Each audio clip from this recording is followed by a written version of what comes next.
Hello, friends. Lee C. Camp. This is No Small Endeavor. You're listening to our unabridged interview with Professor David Blight. It's been, roughly 40 years after the American Civil War. The Spanish-American philosopher George Santayana wrote these words that have been cited, repeated many times. He said, "Those who cannot remember the past are condemned to repeat it." And at the time that those words were published, the Jim Crow era was well underway, and there was a fresh wave of Confederate monuments being erected across the country. And those monuments, numerous historians contend, were not mere passive historical markers, but they were active attempts to willfully reimagine America's past, to ignore crucial elements of American history and reframe the meaning of the war, and to send a not-so-implicit threat to Black Americans. More than a century later, the debates around those monuments continue. From the White House to our libraries to our school systems and universities, it's our larger collective memory that is up for debate, with pointed attempts to reframe and reimagine the past. But how do we frame the difficult truths of our past? How do those narratives inform our present? And are we, indeed, as Santayana wrote, condemned to repeat our most grave mistakes? Our guest today is Professor David W. Blight. Dr. Blight is one of the foremost historians of American slavery and its enduring legacies. He serves as the Sterling Professor of History at Yale and is the director of the Gilder Lehrman Center for the Study of Slavery, Resistance, and Abolition. He's shaped both academic and public understandings of race and memory, and his Pulitzer Prize winning biography, Frederick Douglass, Prophet of Freedom, received 9 major awards. And I must say, I read that book recently on Frederick Douglass. It's moving and it's beautifully written, and I feel like I got a great undergrad course on American 19th century history out of that book. I highly recommend it. Today, though, we're keying in on his most recent book entitled Yale and Slavery, A History. It's a powerful and moving account of Yale University's historical involvement with slavery and its long aftermath. And as you'll see, this conversation is not merely about the 19th century, but it's about our own time and our own day, how we do history, and how we think about, as I said at the top of this intro, our own difficult past and how we reframe it. Here's our interview with Professor David Blight. Our guest today is Professor David W. Blight. Dr. Blight is one of the foremost historians of American slavery and its enduring legacies, serving as the Sterling Professor of History at Yale and director of the Gilder Lehrman Center for the Study of Slavery, Resistance, and Abolition. He shaped both academic and public understandings of race and memory, and his Pulitzer Prize-winning biography, Frederick Douglass, Prophet of Freedom, received 9 major awards. Today we're especially focusing on his most recent book, Yale and Slavery, A History, a powerful narrative account of Yale University's historical involvement with slavery and its long aftermath. Welcome, Professor Blight. Thank you, Lee. I'm honored to be on with you. Very pleased to be with you today. I've really been looking forward to our conversation. But as I told you before we started taping, I've spent a lot of hours with your books here of late, so I've been especially excited about getting to talk to you today. Well, sorry about that. So I understand that the president of Yale, your boss, calls you up one day to write a history of Yale and its involvement with slavery. He did. It was September of 2020, which everyone will remember was a particularly difficult series of months. And the question was, and I had no signal of this coming, would I research, lead, write a history of Yale and slavery, which, an institution 330 some years old. And I remember on the phone wishing that conversation wasn't happening because I had no intention. This wasn't my idea. I mean, I direct a center at Yale for the study of slavery and abolition, so it was obvious why Peter came to me. But all credit to Peter Salovey. He really wanted this done, and he embraced it. He helped. He gave us resources to create a working group, a series of research assistants, and especially a few key people in the Yale libraries. And it took 3 years to do, and we did it. Did you have any particular fear of official censorship or not wanting any particular stories to be told? I think we had a little bit of that, especially about the Board of Trustees and even, for that matter, the General Counsel's office. Huh. But to his credit, again, Peter and his staff were extremely supportive of this. And they never asked to read any of it until we were prepared to show it to them. I do remember one, and we gave presentations to the Board of Trustees meetings, I'd say at least 3 times, about what we were doing, what we were finding, how we were conceiving the project. We were happy to do it. I say we, I and especially 1 or 2 others in my working group. I do remember once after one of those briefings of the board, the head of the General Counsel's office came up to me and said, "Okay, what do we have to be ready for?" And, we told him, you're going to have to deal with the story of LU Yale. You're going to have to deal with this, and that. We've got a lot of findings here, but we're telling you what we're finding. We're not going to show you the chapters. And I didn't until the very end. Huh. And so there really was no attempt to control in any way what we were doing. I know there was some consternation on the board, but to his credit, again, Peter Salovey prepared his board for this. And I only learned later that they had been talking about doing this for some time before I ever got asked Fascinating. to write it. Yeah. So, and look, a lot of universities have done this. We were late to the game, and it turns out that was an advantage because there was a lot we could draw from what other people had done. Well, there are so many remarkable stories in Yale and Slavery, but what 1 or 2 stands out to you, especially thinking about the very earliest days of Yale? Yeah. Well, one of the I was always asked about surprises on this book and the research. One of them is just how common it was for 17th and 18th century clergy in New England to own slaves. I knew that it existed. I knew Jonathan Edwards, a little of Jonathan Edwards' history, but the fact that so many, likely a majority of all New England ministers, probably owned a slave or 2, usually Africans, sometimes Native Americans. They had complicated relationships, of course, but they were people enslaved in most cases for life. So that, as the story developed, and the fact that by and large, slavery in Connecticut, around Yale, and much of New England had very little in the way of an anti-slavery resistance and critique until the period of the American Revolution. Then it did have a serious resistance and critique for lots of reasons, some obvious.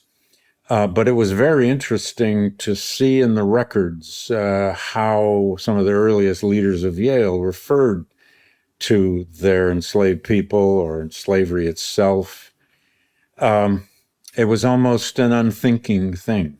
It was a part of their natural, they believed, part of their natural universe. Another big surprise of that early period was just how much the Connecticut and really all New England economy was linked to the West Indies. Was directly linked to especially the Anglophone parts of the Caribbean, Jamaica, Barbados, and other islands. It turns out in roughly the 1730s, 1740s, in that period, there's one good study of this, about 50% of all trade, all commerce going in and out of New Haven Harbor, and for that matter, up the coast, New Britain, and probably even more when you get to Rhode Island, about 50% of all the commerce went directly to the West Indies, which meant it went to the nexus of this plantation slave economy of sugar.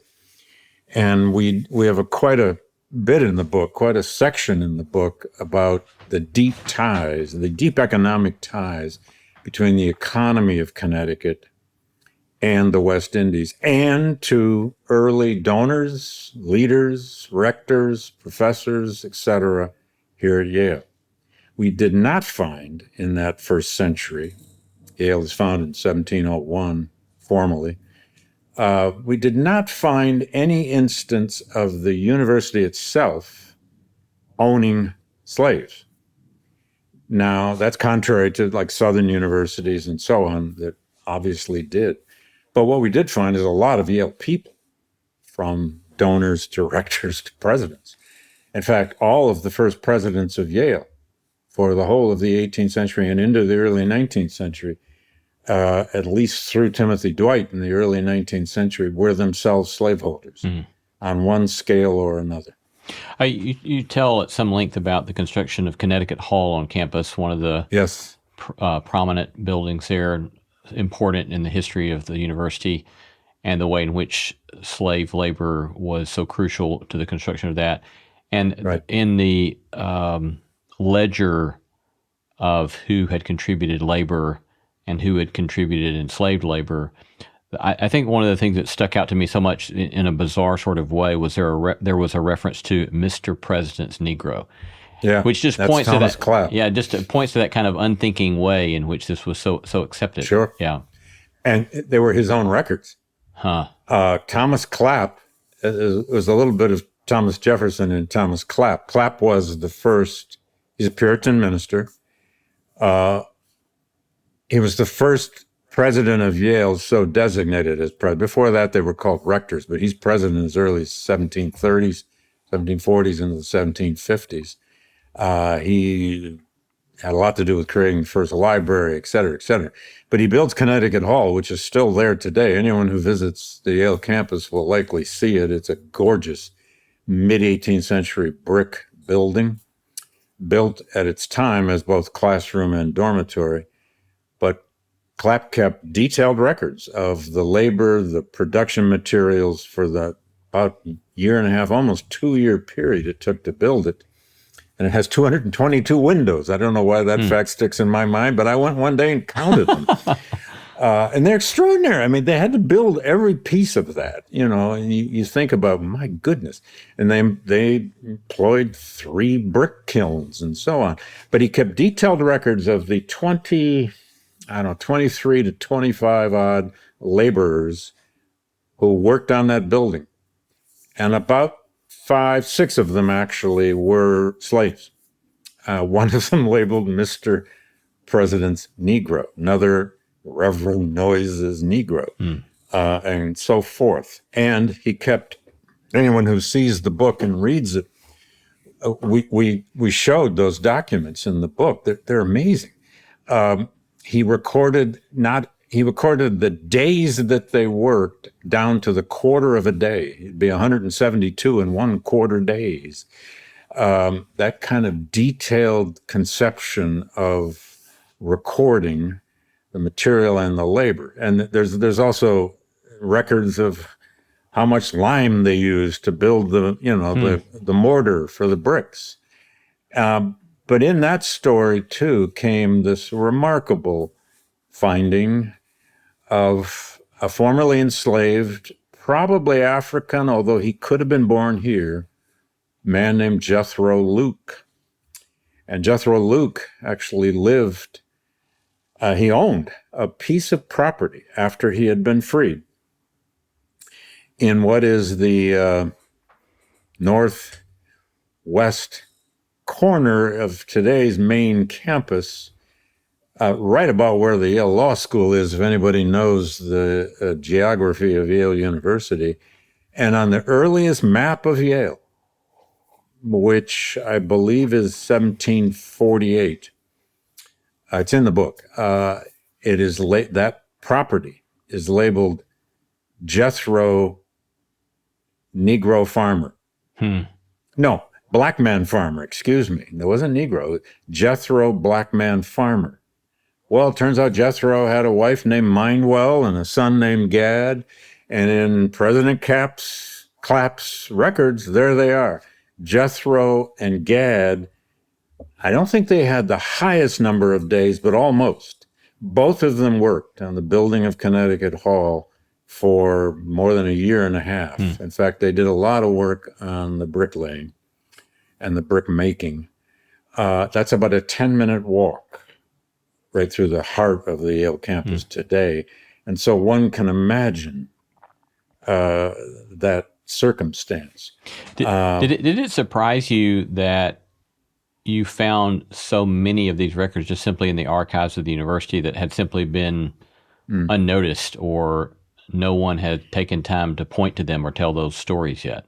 I think at first it was surprising how much of the documentation of the stories we tell, both of the early period in the 18th century and beyond, have been in essence hiding in plain sight in the Yale archives for a very long time. Centuries. Now, we did derive sources from elsewhere as well.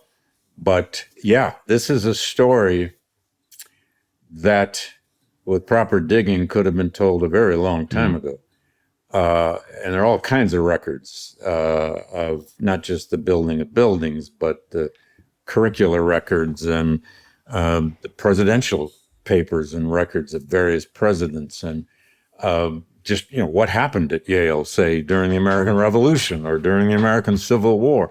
It's not only a very old and storied university, of course, but it has been through many, many different stages. In fact, when I first started doing this work, and I had to get up and give talks, like to the board and so on, I worked out this idea that there have been, depending on how you count or measure a generation, there have been at least 20 generations of Yaleys. And actually probably more, because a college university or university generation is not exactly the same as the 20-year cycle we tend to think of families. I mean, you could leave here and 10 or 12 years later, the place is very different. It's got different faculty. It's got new buildings, whatever. And it was helpful for me to understand this in the long view. And I have to say, this to me was very important. And we had some struggles with this, some struggles within our own research group, although we worked it out fine. But the question was, what were we really up to?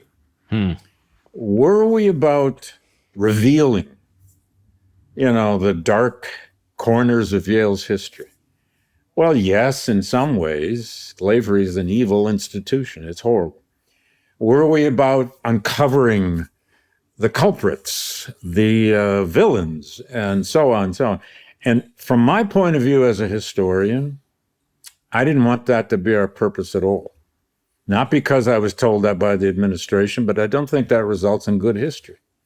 We were not out to find the heroes and the villains. It doesn't mean that we didn't find a few people who were heroic and a few people who were not my favorite. I can tell you who are not my favorites. The first Timothy Dwight, for one. Whoa. And then, God knows, Samuel Morse. But we don't, we can go into that later if you want to. But I did not want this to be a project that was designed to meet some questions that are really only rooted in the 21st century and leading to some kind of reparations sentiment or action. Yes, there have been responses to this by the university, no question, important responses, or repair if you want. But I didn't want that to be the purpose. If we found evil here, so be it. Because we're talking about 300 years. And, we know how we can change in one lifetime. What do you do with 20 lifetimes? Totally different periods and eras of history and of life. And for example, I used to point out in every talk I gave on this, I still do, that this university was founded before there really was any conception of formal equality, codified or otherwise. There certainly was spiritual and religious visions of equality in the epistles of Paul, and in the natural rights tradition, wherever one derives it from.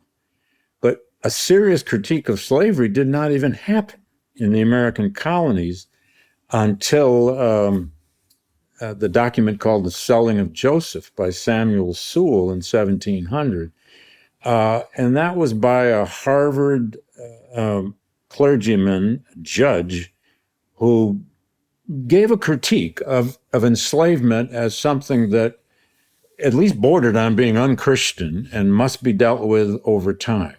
But there really wasn't much in the way of serious critique of slavery in this world in which this college was founded for its first 50 years and more. So, in other words, I thought my job was to preach context about a project that had a very obvious current, present significance. And it does. Yeah. So let me ask. I was struck in noticing that you began very early in the book. I think it's like page 8. You cite Saint Augustine from the Confessions, and and you summarize what Augustine. It's one of my favorite books, by the way. Obviously one of the greatest. Where he says, in effect, this is your summary: we are our memories, both individual and collective. We cannot function as humans without them, but that is also the eternal human burden, end quote. And then for your epigraph on the epilogue at the very end of the book, you cite W.B. Du Bois saying, quote, nations reel and stagger on their way. They make hideous mistakes. They commit frightful wrongs. They do great and beautiful things. And shall we not best guide humanity by telling the truth about all of this, so far as the truth is ascertainable? And so in my mind, it's a sort of, it's not an activist book, but it's certainly a book that is calling us to take the work of memory seriously. Is that fair? Oh, it's absolutely fair. I framed the book in the beginning and framed it at the end as an act of historical memory by an institution and its employees. And I think in those two quotations are the ones I was using from Augustine. And by the way, for those who don't know, Augustine's Confessions has about a 40-page section on memory, which is, to me, one of the most important things ever written on human memory and even historical memory. He was less concerned with collective memory than he was with his own memory, and the fact that God knew his memory, that really had him worried. But then you get Du Bois at the end, who had at times bitter critique of Western civilization in the United States, but nevertheless gives that beautifully kind of hard-nosed, balanced conception of history, especially of nations, that can do great good and great evil. And watch out, Du Bois is saying, because we're all probably capable of both. And I was trying to say that's the case here too, because honestly, Lee, there was a lot of sentiment here. We held a whole variety of webinars about this when we were writing it or researching it. We saw that as an obligation. We did webinars with students, webinars with alumni, webinars with the community, webinars with descendants of Yale Black graduates, et cetera, et cetera. And I would say the first and last question in every webinar we did, almost every webinar we did, and then we did webinars with board members and so on, was this business of repair. What will Yale do about this? And my answer was always, I don't know. I don't know yet. Besides, that's not up to us. We're writing a history. That is up to Peter Salovey and his team. And if he asks us, we have thoughts.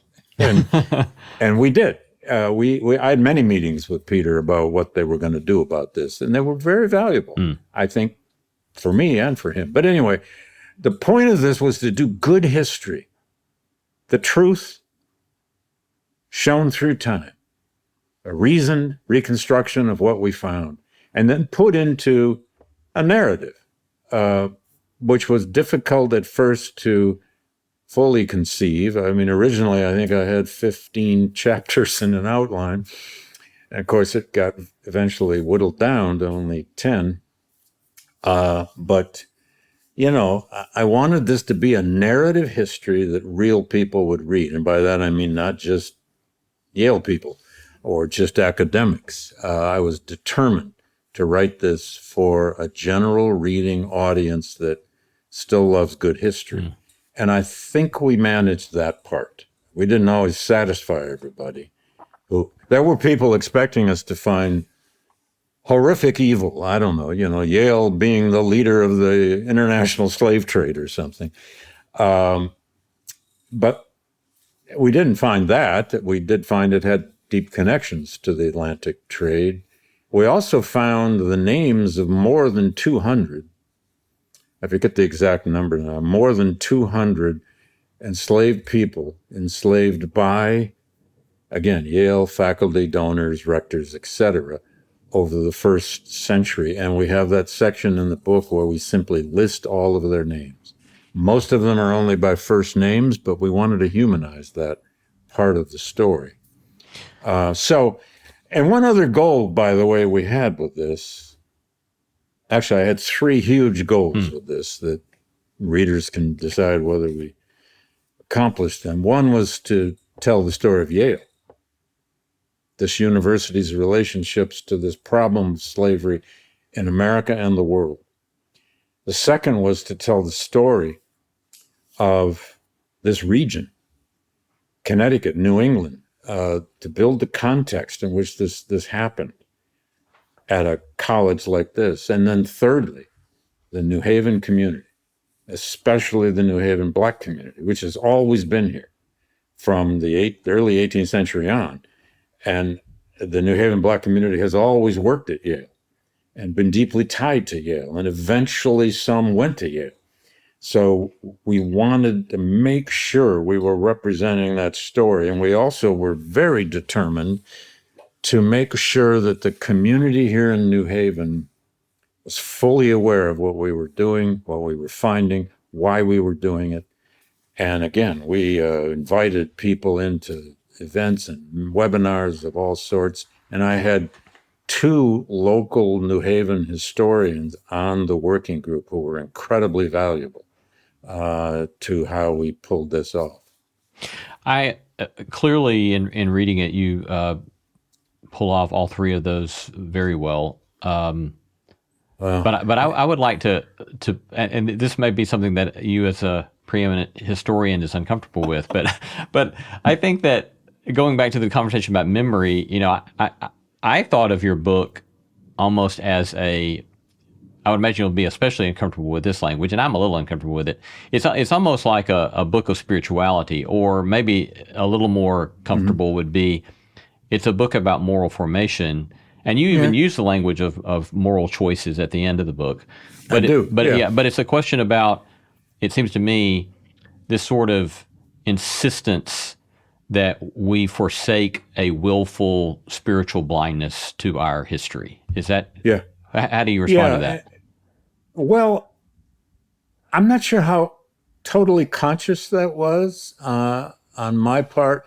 Now, I wrote most of the book. There are 2 other people who wrote 1 chapter in one case and 2 in another. They were my co-editors, co-writers, and so on. And we always were kicking ideas off each other. And I don't want to speak for them, but in one case, for sure, he has a spiritual view of history. On the other hand, I did want this to challenge people about how we make the moral choices about the past, our own past, our family's past, our institutional past, our national past. How do we face the past is a moral question, because we so often make choices not to face it. And that's a moral choice, to say the least. The world is full of situations. This is why we study historical memory, because the world is full of situations where people use the past to do what they do in the present, sometimes to terrible ends. They fight over the past. They struggle for the power to control the narrative of history in order to shape the present. The role of historians studying historical memory, to me, has always been, and I've now done, I guess at least 3 books on historical memory. 4 now, I guess. I don't know. I'm losing count. But whatever it is, our job is to get inside of the sources, the data, the information, reconstruct the story of how people contended for that past. How did they shape who they said they were? So in part, what we're doing throughout this book, and I guess it was in effect the 4th main goal of the book, because we were doing it all the way through, is to represent as truthfully as we could how Yale was telling its own story, how it was recording its own story, how it was portraying itself to the world, which is what all universities do. Every institution does this. Companies do it. Nations do it.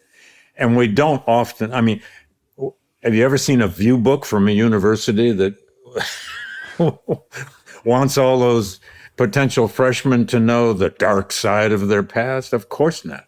It's always just full of multicultural, smiling people who can't wait to get to Vanderbilt or wherever they're going. You know, it's just the way the world works. Of course it does. But I also have some confidence now that serious readers of history, and even just people who love to read history, however serious they are, they want to believe they're finding the truth. They want to know how you found what you found, and they don't want to be tricked. Contrary to some of the political environment we're in right now about history, it is not just ideology. We actually do have some pretty careful ethics and rules about how we do this.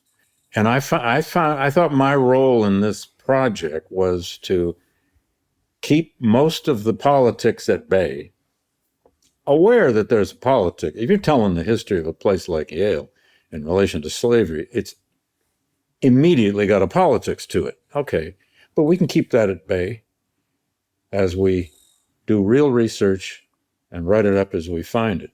But I will admit that it has a shape to it. It has an ultimate point to it, I think. And part of that was to represent how Yale told its own story. It's why at the end I do that chapter on the Yale War Memorial, the Civil War Memorial. It does have some indignation in it. That really did bother me. Yeah. So let's. I want to come back to what you raised a moment ago about our contemporary setting and ideology and reactions towards supposed ideology. But before we go to that, I would love for you to tell a brief synopsis of the chapter on the Yale War Memorial that I just found fascinating. Oh gosh, yeah. Early on, we wanted the book to go at least till the 1930s, because there's a big turning point in Yale's history in the 30s. It's when they built all of that neo-Gothic center of campus, named all those colleges, 9 of the 12 for slaveholders, and so on and so forth. But the book got long, and we also wanted to get to the story of eugenics, because Yale in the 1920s, 30s, and 40s became the world's international center of the eugenics movement. There were plenty of other places that happened too, but it was a big deal here. But it came clear to me that an ending point for this volume, and there may be a second volume, there should be, the whole 20th century into the 21st should be done. And it wouldn't be just about slavery, it would be about Yale and race and so on. But a logical place to end then became that war memorial in Wolsey Hall, which was unveiled in 1915. The short version is this. Yale never did a Civil War memorial after the war, like many northern colleges and universities did. Harvard did one in the 1870s, that huge memorial hall at Harvard. If anyone's ever been there, it's the biggest building at Harvard. I don't know, maybe the medical center is bigger. But anyway, Yale never did a war memorial, partly because the Civil War tore this place apart. Yale had always had a significant percentage of its student body who were from the South. heavily recruited from the South, going back to the late 18th century, early 19th century. John C. Calhoun famously graduated from here in 1805, but so did a lot of others.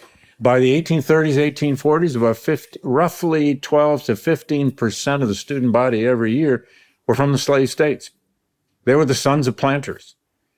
That's a significant percentage. Now, that really changes come the 1850s and the crises over the Civil War. And then when the war came, almost every Southerner left. So after the war, and I'm skipping over a lot here, but after the war, Yale had a concerted interest in recruiting white Southerners back to Yale.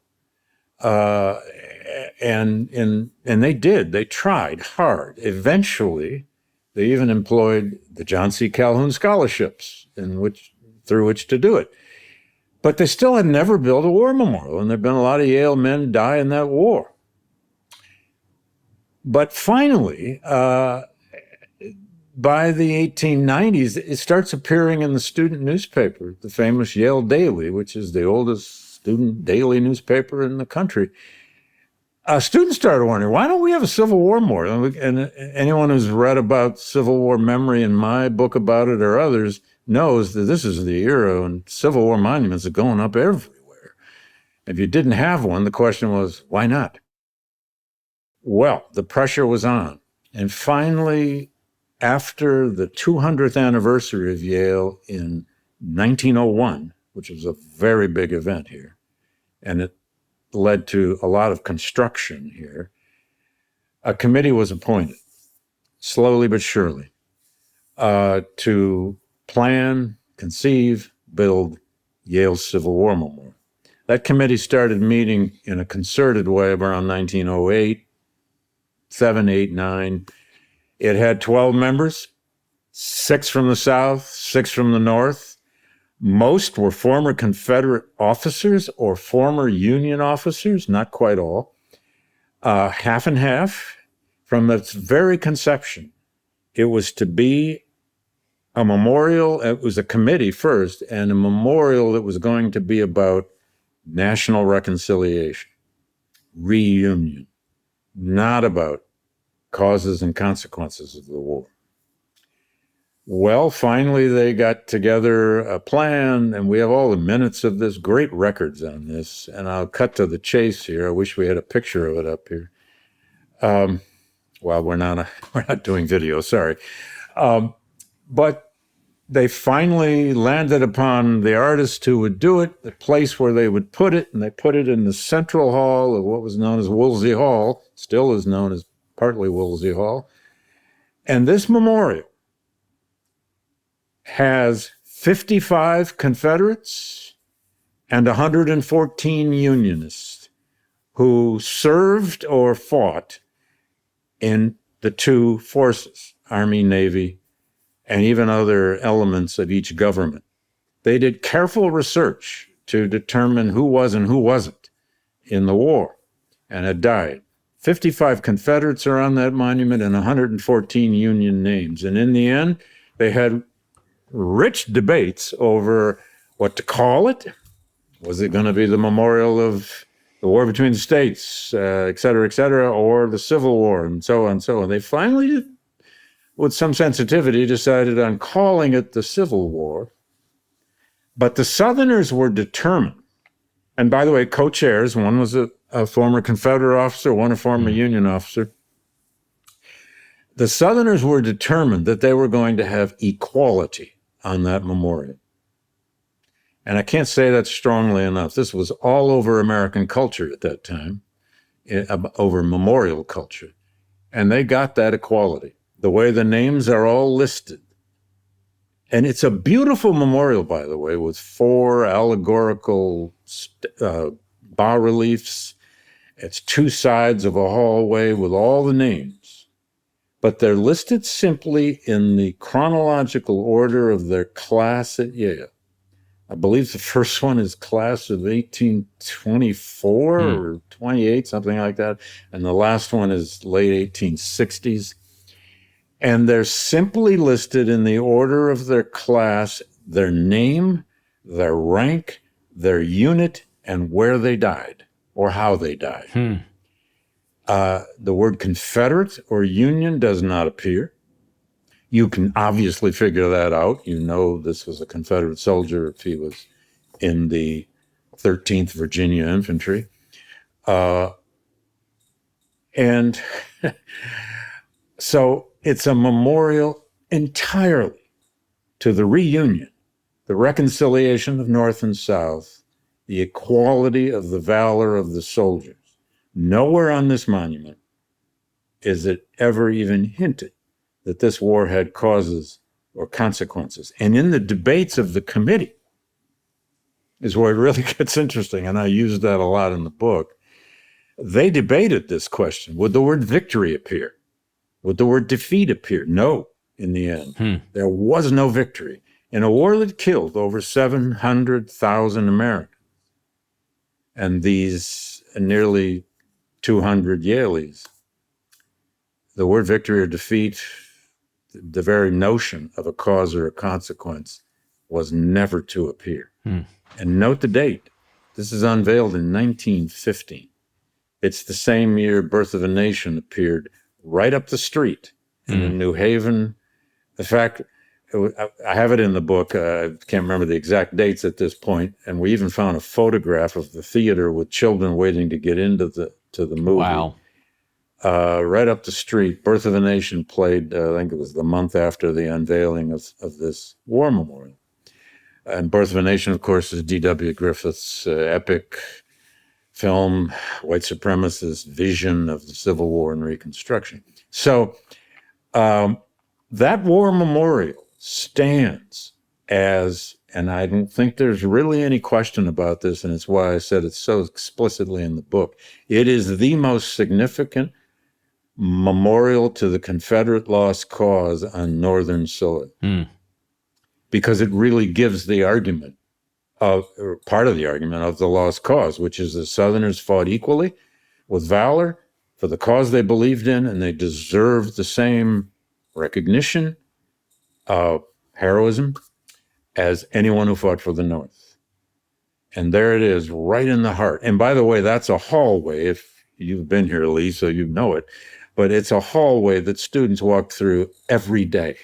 Almost all of them, because the major dining hall of Yale is right in that same building. So, and we now have a kiosk there that tells this whole alternative narrative, and there are supposed to be more kiosks emerging soon around the campus to reinterpret other elements of this story in other parts of the landscape.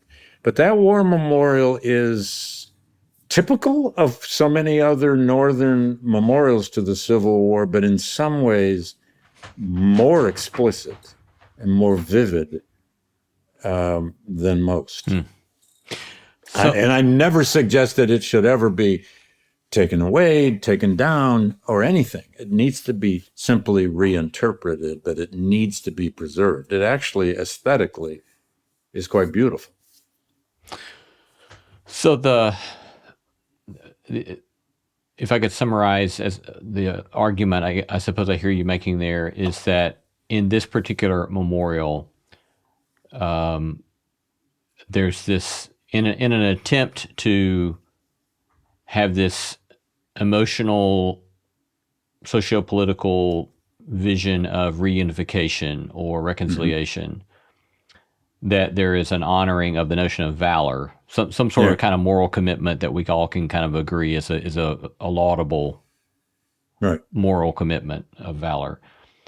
And consequently, the more difficult conversation about causes and consequences, about really what was going on in that war, is ignored.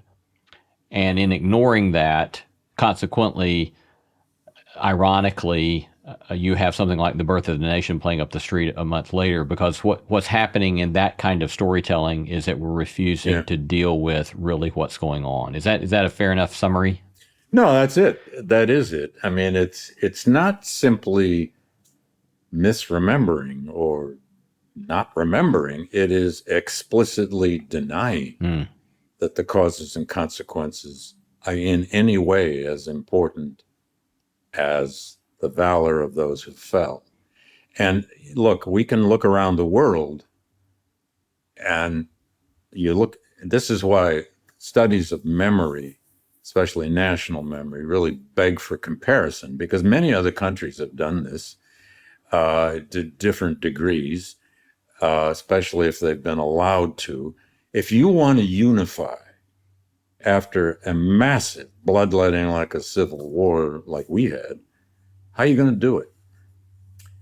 Well, one way is around the soldier.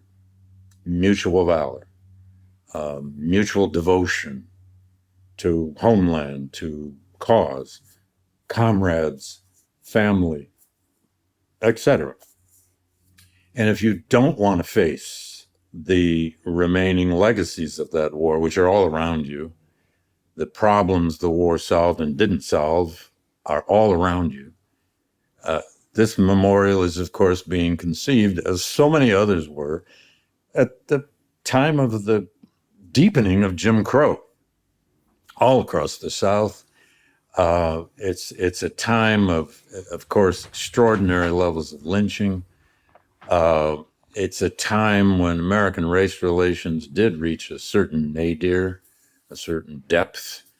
It's a time of reemergence of white supremacy in highly developed ways, everything from popular culture to philosophy and indeed eugenics, which is beginning to really burgeon in American universities. So what do you do with that terrible Civil War? Well, you find a way to make it beautifully palatable and not divisive. This is why it's so dangerous now. There are many things dangerous happening from the powers that be in Washington in relation to the arts, sciences, history, libraries, universities, and so on. But this idea that we don't want history to be divisive or to make people feel unpleasant or unhappy, and so on, that we should essentially be doing an American history that is largely triumphal, is, of course, to manufacture tales that just don't hold up, which is another way of saying it's like spreading lies in the service of nationalism. And it's one of the reasons that the study of historical memory does equip us to understand that this kind of problem we're having now, it's happened before. It's happened many times before, and it's happened in other countries as well. It's very dangerous to manufacture historical narratives that simply make us feel good. You're being tricked if you really buy into that. It doesn't mean that history is full of nothing but darkness and terrible episodes of man's inhumanity to man. It doesn't mean that at all. There's a lot of triumphs in history, and there's a lot of tragedy. And if you don't do both, you won't understand history. And memorialization is always a way that people, through its rituals, process their past. Yeah, you end with, I was glad to see you had to come back to a theologian at the end to make sense of your book with Reinhold Niebuhr. But I couldn't resist. He's one of my other favorites of all time. But with Niebuhr there, he graduated here in 1915. Yes, right yes. So with Niebuhr pointing to this notion of irony and tragedy, and our sorts of deep discomfort with the reality of tragedy and the way in which our human projects so often, if maybe almost always for Niebuhr, yield tragedy. For you as a historian, what do you think is the root or roots of the American tendency to be so uncomfortable with tragedy, or this sort of sentimental longing for triumph or sentimental longing for being happy? I love the question because, for reasons I don't think I understood earlier in my life, and maybe still don't, I've always found the tragic underside of history in some ways the most fascinating. It's a little bit like great literature. It's one of the reasons I love a writer like Robert Penn Warren, or another writer like James Baldwin, or another writer like lots of Shakespeare. Let's face it, is tragedy by definition. For Americans, look, we were born in a deep civil religion. We were born in a deep mythology of our specialness, our uniqueness. Somebody once said, and I'm still not sure exactly who it was, that America was born perfect and then launched its career of improvement. We were special, chosen. Or as Lincoln, I always loved this line by Lincoln. He said, "The almost chosen people."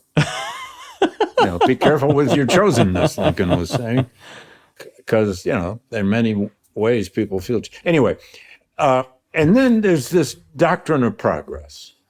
This notion, and of course, the 19th century was the century of progress. Everything, and there were many examples of it. My God, the telegraph, the railroad, so many technological creations made the transatlantic cable. I mean, when that thing went in, people were astonished beyond their minds. How can you do? You can send a telegram to Europe now. Good Lord. That's progress. Technology was always there leading the way. Of course, all technologies like steamboats, I don't know, what is it? 1/4 of all the steamboats in American rivers blew up in the first 10 years or something. There's always that underside, but we romanticized the steamboats, of course. Why not? I would have back then too. They were amazing. But that's not how human beings are. And it depends on the tradition you come of age in or you learn in, and even belief systems. But I've never had a rosy, nice vision of human nature. I was raised Lutheran, so I was going to say you were raised Lutheran, so this makes sense, I suppose. Yeah, you can't help it. Yeah. If you're raised Lutheran, it's everyone's doomed, and some of us aren't. But original sin and all of that. But look, back to that Du Bois quote: "People can do great things, amazing things, and we have capabilities in our brains of doing even greater things, but we also do horrible things. Look at the world now. Look at war." Why do you think for you, is it merely your Lutheranism as a child, or are there other sorts of things that have made you particularly attentive to the tragedies and to the horrors that you've spent much of your career I don't know for sure, elucidating? but some of it is when I grew up too. It was the 60s and early 70s. It was Vietnam. It was the civil rights movement. It was a combination of great change that I didn't fully understand, great improvement that I didn't fully understand, but also terrible things. I grew up with various assassinations. I just gave a commencement speech out at my alma mater at Michigan State, in a basketball arena of 14,000 people. And I tried to represent that moment when I was there in the late 60s, how history was kind of coming for us. And we were innocent. And I don't think we understood. We were naive and innocent. It was a kind of a Cold War innocence. America had ruled the world since 1945. America had won World War II on 2 gigantic fronts. America could do anything. And America was just landing on the moon, for God's sake. And yet, there we were, mired in this disastrous, horrible war in Southeast Asia that affected everybody in my generation and killed about 60-some thousand of them. So we've always done great good and not so great evil. But I think Americans are, by ideology, by spirituality, to some extent, positioned, they believe, and they want to believe, that we represent a place where humankind got a new start and humankind got better. America was the place you could always go, and millions of us did. this is the immigrant story. Who doesn't want to believe in that? I mean, I'm the grandson of German immigrants who came in the the 1890s, and they had the patriotism of new immigrants. My German-born grandfather was an original member of the United Auto Workers in Flint, Michigan. And he thought Franklin Roosevelt was the son of God, and they used to have Jesus off in the parlor. You know, it was America had become his God, but, you know, they were Lutherans. But, you know, on the other hand, my father grew up on farms, and his ancestors were from England, and they went through 4 foreclosures during the Great Depression. And he had a pretty dark view of the world. I mean, he loved us and cared. A working class guy who worked in a factory. So some of it comes from circumstance and experience. But frankly, I ended up being interested in subjects about American history that took me to the tragedy. How can you spend your life studying the American Civil War and just see it as a grand old time? It was not a grand old time. It's a fascinating period of our history, but too many people have sentimentalized it. Too many people have fashioned it into either heroism or villainy. And melodrama does not get you to the truth of history. It just doesn't. It's why great literature is never really melodrama. Movies are too often because we want to be entertained. And I'm not against history that can entertain. A great narrative history is very important, and I've aspired to write them. I think if we don't write good narrative, we're not doing good history. But I do believe there's a darkness in our nature. There's a darkness in our mentalities. How can you even begin to study the 20th century, the most violent in human history, and not have a sense of tragedy? However, you're quite right to ask, why do Americans avoid this? Well, because we don't want that to be our story. We want our story to be about the place of human betterment. And I understand that. Who wants to spend their time teaching their 5th grader to have a sense of tragedy? No, that's too early. It's way too early. But at some point, kids do understand. A lot of things can go wrong in life. They go wrong with your siblings. They go wrong in your family. They go wrong in your country. And that's just the way it is. Now, our job is not to, thrust tragedy on our readers or our viewers or our listeners at all times. That's not the case at all. But a serious sense of tragedy, I believe, is where real hope is born. If you have a serious sense of tragedy, you know that what happens in this world really has happened before if you have a sense of history. And civilizations either survived or didn't. There were victors and the defeated. There were heroes and villains, if you want.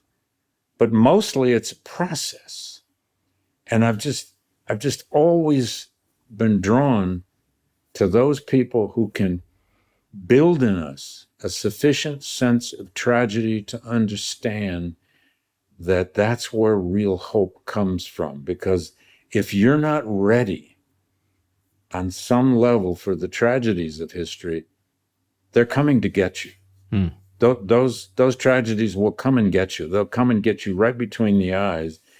And maybe, just maybe, you can be a little better prepared for that if you've read the right Shakespeare or the right Baldwin or the right, I'm one of my favorite writers is actually a Tennessean, of course, Robert Penn Warren. God, I love that man's writing. I really do. And all his papers are here at Yale. And I've written one long essay on him. If I live long enough, I still have an idea of fashioning a new biography. He spent the last 40 years of his life teaching here. The Southern exile at Yale University, which is itself a story. Guthrie, Kentucky, originally, but mostly from Tennessee. So let's go back to the question of, or maybe raise this anew in our conversation, and that is, how do you alluded to either in our taped conversation or before we started taping the way in which so many of the early rectors, presidents, leaders of Yale were Christian ministers and slaveholders. How do you think of, and then you also in this book and also in your biography of Douglass, how do you see this sort of mixed legacy of Christianity with regard to slavery and white supremacy? Well, most of the early justifications for slavery in the empires that engaged, let's just talk about slavery in the Atlantic and then in the European empires of the New World. Slavery has existed in every civilization since time immemorial on all continents, Europe, Asia, Africa, without a doubt. But let's just start with these empires, these Christian empires. Usually the justifications for the slave trade early on and then justifications for slavery in the Americas had a deep Christian, at least veneer. This was in the service of God. It was in the service of the gospel. The idea that they were liberating Africans from barbarity in Africa and giving them a new beginning in a new world was always a kind of popular idea, although there were plenty of people who saw through that, especially some of the slave ship captains who had managed a lot of death. And then early on, if you get to this story of a place like Yale or anywhere else like it in the 18th century, you have to get inside of Puritanism.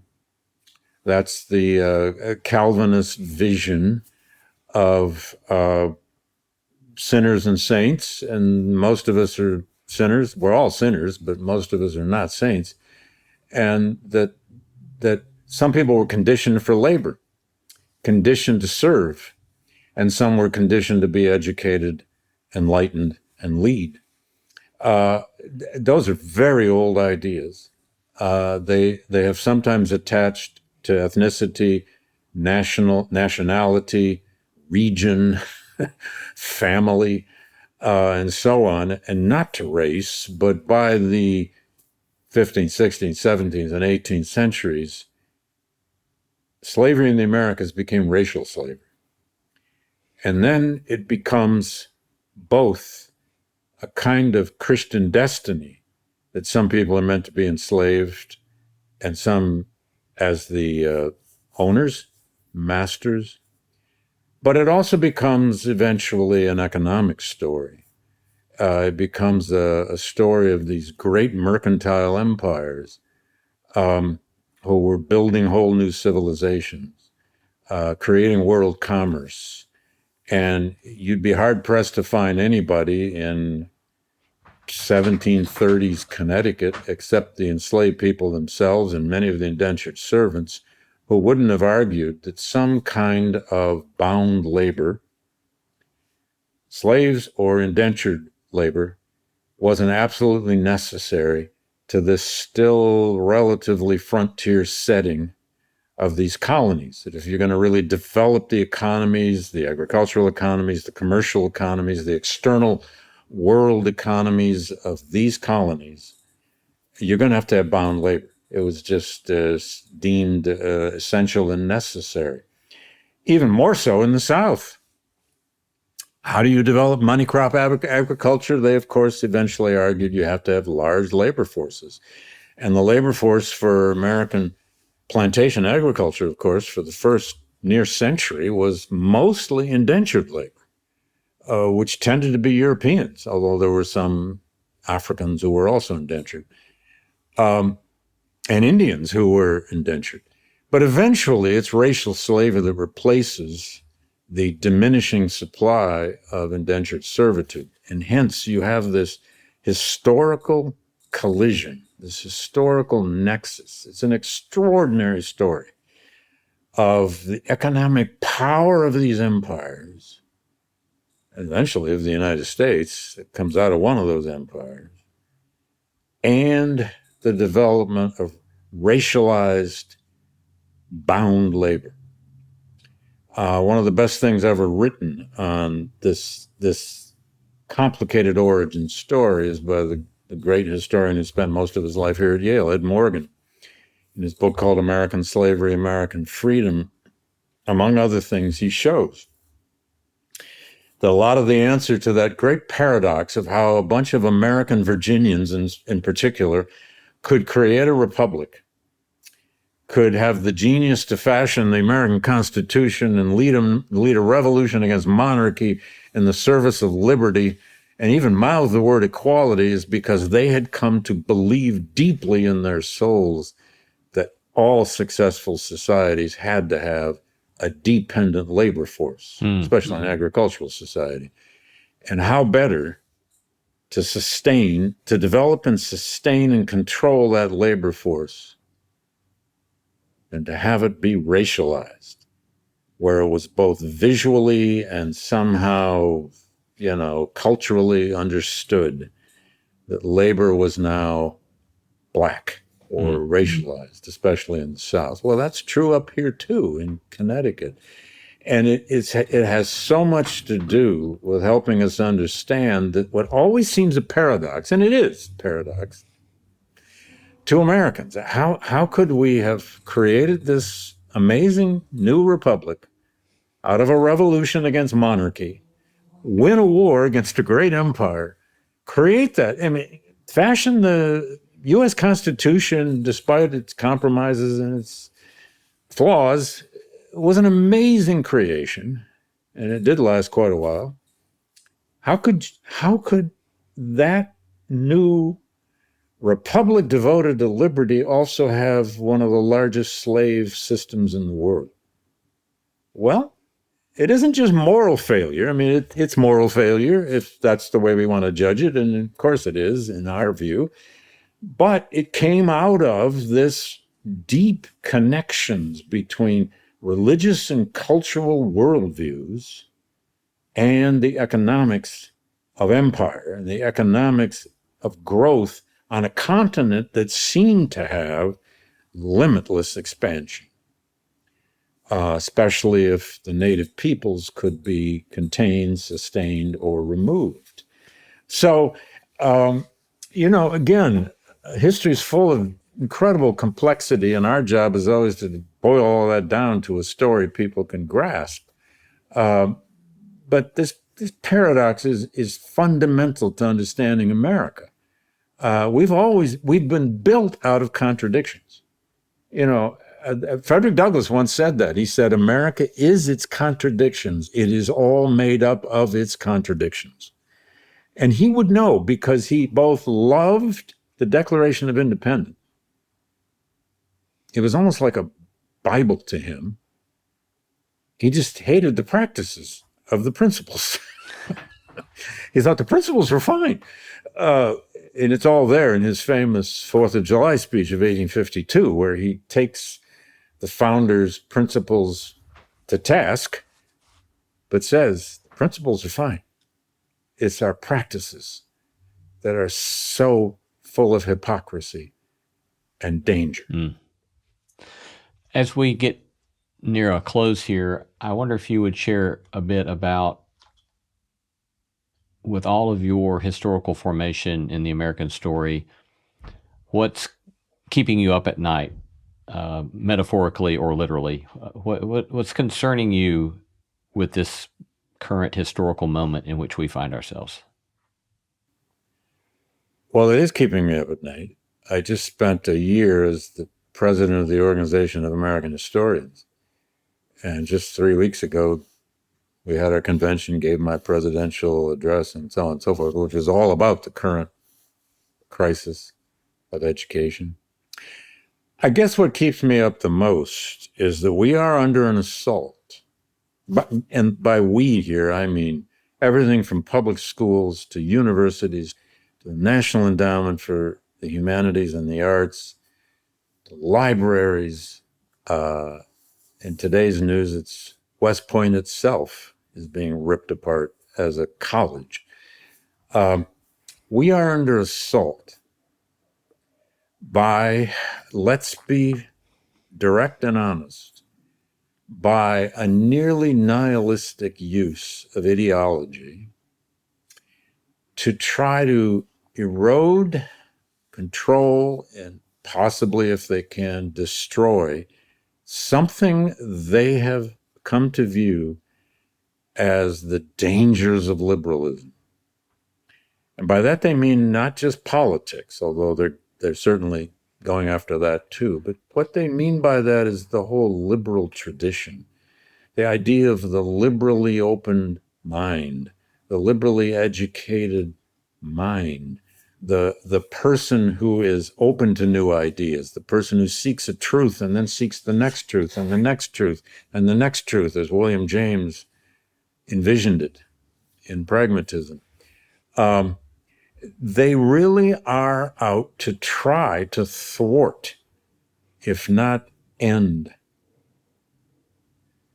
one of the most important creations in the history of the United States, and that is our universities, our colleges, our public schools, and everything that flows from them that had become the model of the world, especially the universities.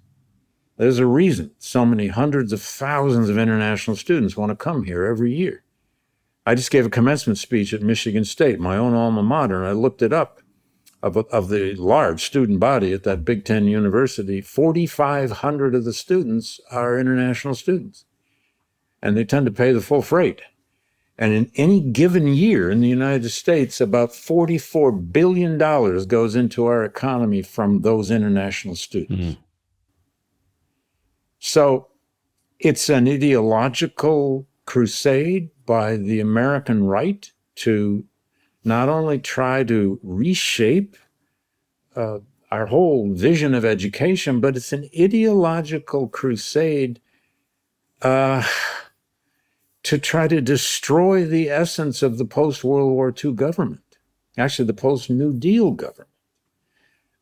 Yes, there's some bureaucratic waste in the federal bureaucracy. Everybody knows that. There always has been. I remember the jokes when I was a kid that somebody should stand at the Pentagon and fire every other person who walks in. But that was both Vietnam more than it was the Pentagon.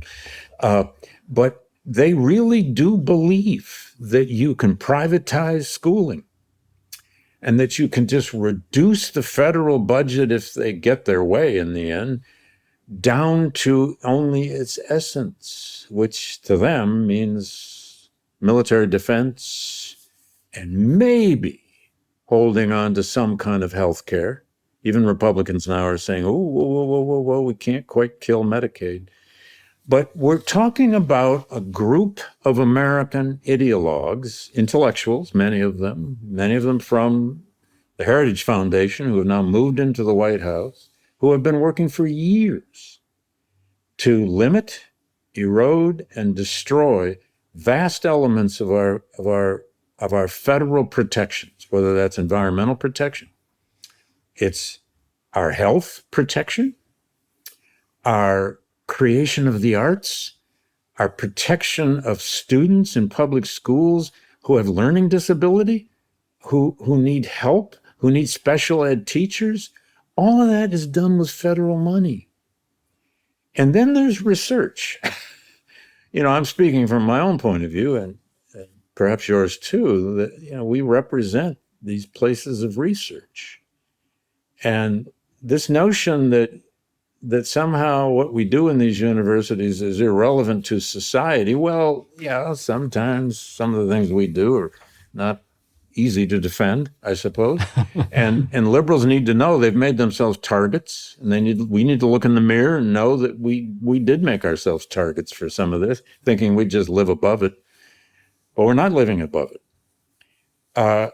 This is all of which keeps me up at night. And I'll say one other thing. To me, one of the most horrible things happening is the destruction of the post-World War II alliance, the NATO alliance, and all that flows from that has kept a kind of a peace in this incredibly powerful and sensitive part of the world for a very long time. And Putin cannot win. If Putin wins, we're all in trouble.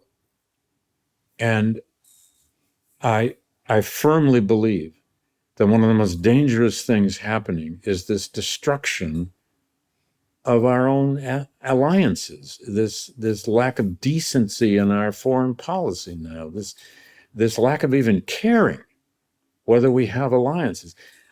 I had a Fulbright fellowship 32 years ago or something, like thousands and thousands of other Americans have. I went to Germany for a full year, taught there. I went to England for a full year. That wasn't a Fulbright, that was a different kind of fellowship.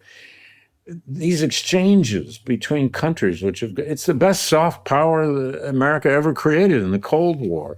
These exchanges have limitless meaning and potential that are not just being willy-nilly destroyed.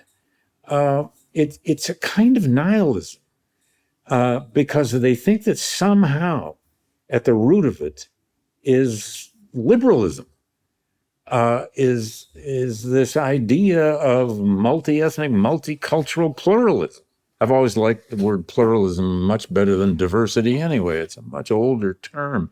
We are the most pluralistic society the world has ever seen, trying to live under the same Constitution. And I guess that leads me to the last thing I'm up at night. It's rule of law.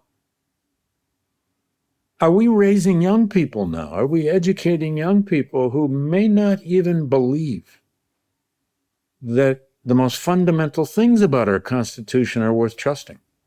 Like you can go to court, like your vote will be counted, or gosh, there are some ethics in the way the Supreme Court functions or the way Congress functions. There are norms by which a president is supposed to act. These, and I'm not just being nostalgic here for some other time. I mean, Dwight Eisenhower would be throwing up, at what's happening to his old party. It isn't his party anymore in the least. So, a lot of these things keep me up, but at the heart of it, I guess I have a little bit of hope that these assaults on the essence of what we do in education, and I was a high school teacher for 7 years. I was totally educated in public schools. I ended up teaching in fancy private places. You go where the job is. But, if we can't save the public school, the public university, and what flows from it, we can't save the American experiment. And I don't think the people in power ultimately really even care. They want to probably preserve an American experiment that serves them. And I don't think there's any doubt left now that for many of them, it means a society that is whiter, that is privileged, and that can pay its own way. And those who can't, too bad. That's not an America I want to live in. And I don't think most of us do. It's not the America the world came to actually mostly admire from the 1940s on. And it's not the America that all of those international students want to come here and get educated in, and then so many of them want to stay. We're up against a crusade that wants to destroy what we do, and we have to fight back. We have to fight back with every weapon we have, which for academics unfortunately, is mostly words and rhetoric and organization. Very briefly, as we close, you're in your mid-70s. You've had a storied, successful career as an academic, Ivy League academic, and yet you're still going strong. You're still going hard. Why not go golfing? And what is keeping you going? Well, Lee, I quit playing golf about 15 years ago when I tore a rotator cuff. So there's one answer. And I put the clubs away, but seriously, I used to play a lot. Because it's the one thing I always wanted to do, really seriously. I never wanted to do anything else but teach history from the first times I remember thinking about these things. And if they would let me do it, I would keep doing it. I still love the classroom. I don't love grading, but who does? And as long as I can be sure I'm making sense in that classroom, both at the lecture hall and the seminar room, I'll keep doing it. The day will come when I can't. And then there's writing. I have books yet to finish. I was really going strong on my new book when Peter Salovey called me and asked me to do the Yale book, and that took 3 years out of my life. I'm writing a new biography of James Weldon Johnson, the great African-American polymath of the early. Speaking of a spiritual story, this guy is a serious, interesting problem for me, because he ended up not very, I think, deeply religious himself, and yet his poetry, his fiction, his essays, his lecturing, which was everywhere, is so spiritual. In fact, he taught the last 8-9 years of his life in Nashville at Fisk. And of course, he wrote so many poems like Black and Unknown Bards, so many poems about the Black spiritual religious tradition. And he wrote Lift Every Voice and Sing. So I have an interesting story to capture there. And if I ever get that finished, well, I will at some point. A few other things I want to write. And why do I not quit? Because I feel this is dead honest. I feel a responsibility to my profession, to this craft we call history and teaching. It's what I've always done. I deeply resent the attacks on the essence of what we do, and I'm going to fight back as long as I can. Whether it's in yet another op-ed that doesn't do any good, or a podcast like yours that may.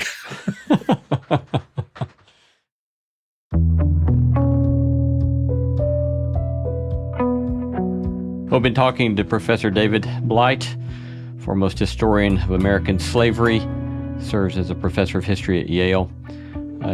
David, thank you so much for your time and your wonderful work in the world. We're grateful to be with you today.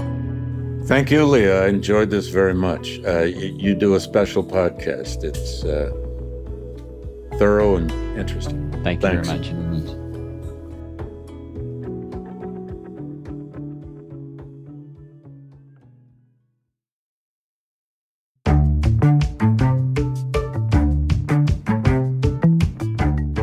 Our thanks to all the stellar team that makes this show possible: Christy Bragg, Jacob Lewis, Carriet Harmon, Jason Cheesley, Sophie Byard, Kate Hayes, Mary Evelyn Brown, Audrey Griffith, and Tim Lauer. Thanks for listening, and let's keep exploring what it means to live a good life together. No Small Endeavor is a production of PRX, Tokens Media LLC, and Great Feeling Studio.